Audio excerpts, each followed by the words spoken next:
The services sector cannot accommodate all of the job aspirants. They happen to be in extremely large numbers. The number of job aspirants exceed the number of vacant jobs in India's services and manufacturing sectors combined. While services sector cannot accommodate all of the job aspirants in India, it is the manufacturing sector which has the potential to employ a larger number of people than it can at present if expanded. The return of almost all the Indian expats back to India. The expats of India are perceived as a major threat to people of the countries they currently reside in. They have made their way to the high-paying jobs in their respective countries. On the other hand, a large number of Indians have occupied the jobs that do not require exceedingly skilled people. The expatriates of both kinds either face the threat of cancellation of their visa and deportation back to India, or just deportation back to India as illegal migrants.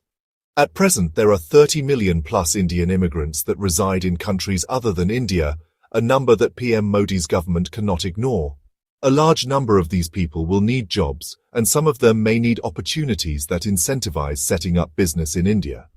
All of this needs a push for manufacturing inside of India's borders that PM Modi is providing ever since he was sworn in as the Prime Minister of India.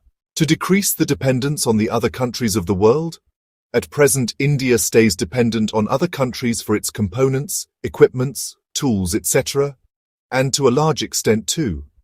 If India manufactures inside its borders most of those goods that it imports from outside, it can accomplish its mission to become self-reliant. Weakening ties with the USA.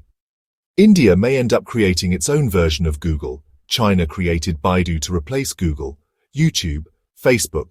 An Indian had created Elements as an alternative to Facebook, WhatsApp. Chinese people use other messaging apps.